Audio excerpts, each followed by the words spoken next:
That was medium shouting. I can shout louder. There is space, everybody, so please come in. I know it's a little bit cramped. It is also a little bit warm. A very, very warm welcome to all of you this evening. Thank you for joining us at Henrietta House.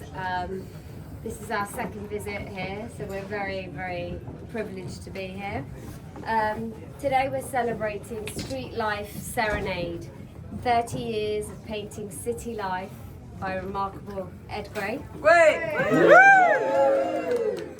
This is not just a celebration of Ed's artistry, but of the living, breathing energy of the cities in our world. Over the last 30 years, Ed has roamed the world, sketchbook in hand, streets of London, Tokyo, New York, Bangkok, Bermuda, and captured moments and people that make up urban life in these cities. His work draws on legacy painters like Hogarth, but it speaks entirely in contemporary voices and vibrancy of today. There's compassion, and it's all layered with storytelling, which is very much key to Ed's paintings, storytelling. Want you to invite you to wander, enjoy, explore the pieces. It is busy this evening. We're here for a while, so please come back again and enjoy the experience peacefully as well. But yes, it's amazing 30 years and amazing. I feel very privileged to be here to help him out. If anyone has any inquiries about any of the pieces, feel free to come and speak to me and we can discuss. I'd also like to just introduce you to Davide, who's going to say a few words. Yeah, I will do in a moment. He's standing in front of my piece. But this print is up for raffle, so please get involved. It is for the Whitechapel mission. At the last exhibition we were able to raise over £2,000, so there's a QR code, so please scan that.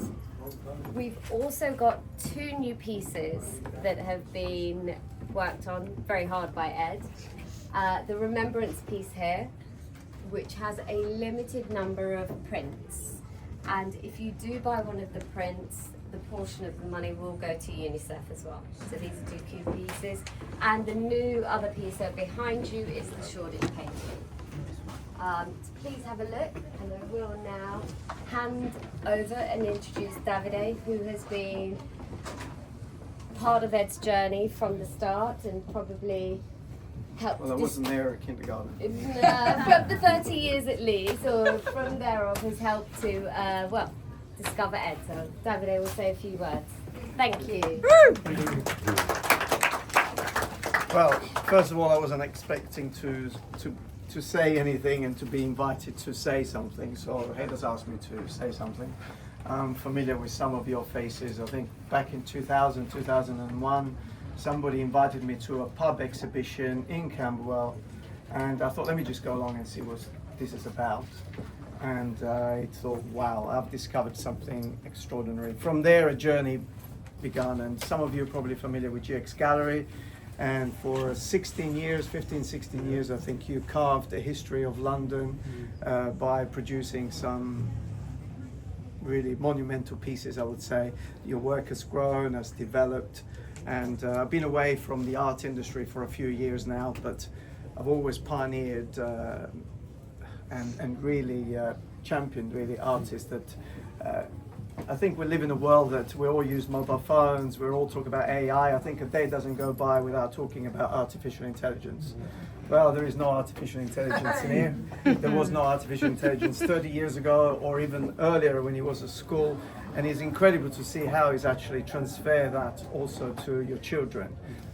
A responsibility I think that we all have in a world that is changing very, very fast is to really appreciate and understand the life of an artist, because it's hard.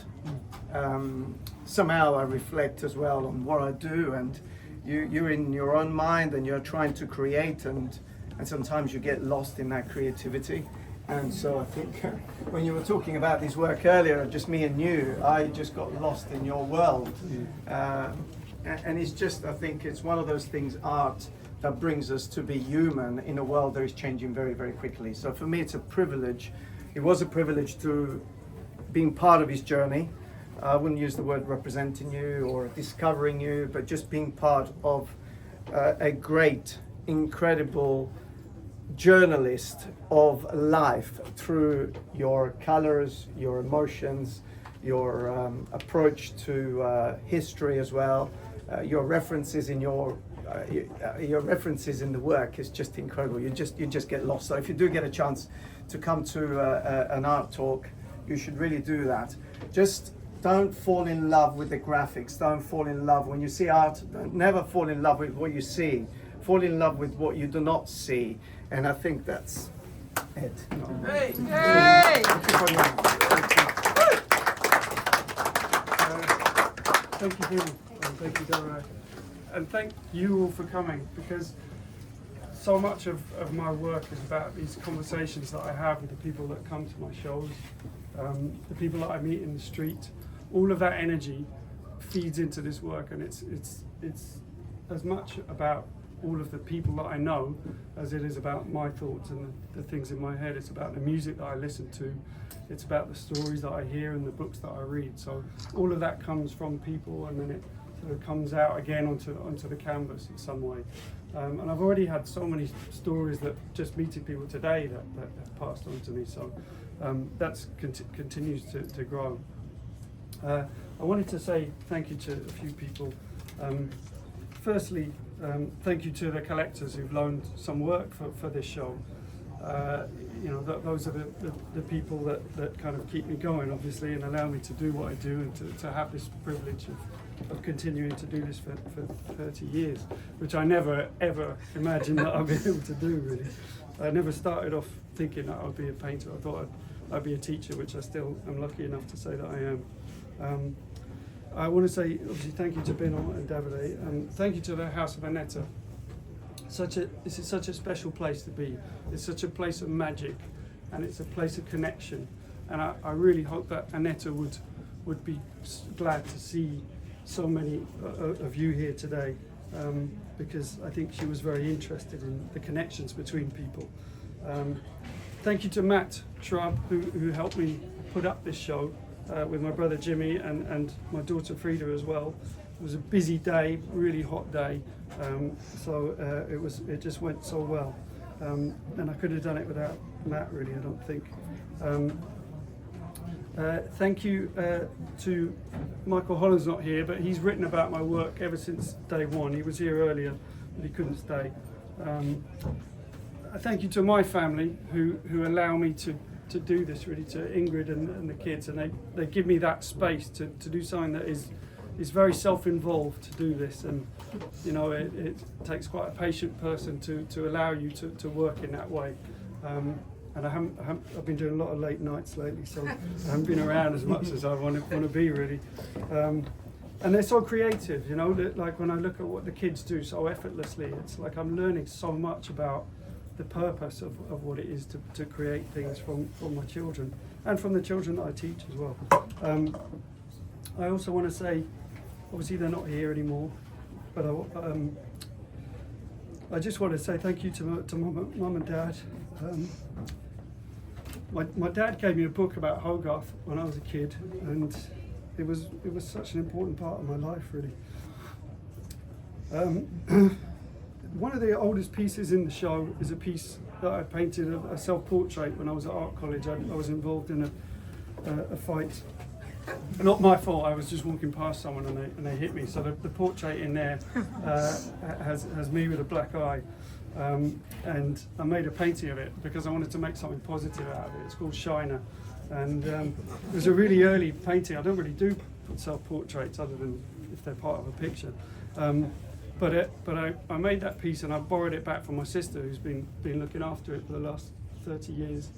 and I hadn't looked at it for years. I turned the back over, and on the back there was a sticker that was for a portrait competition, and my mum must have taken it there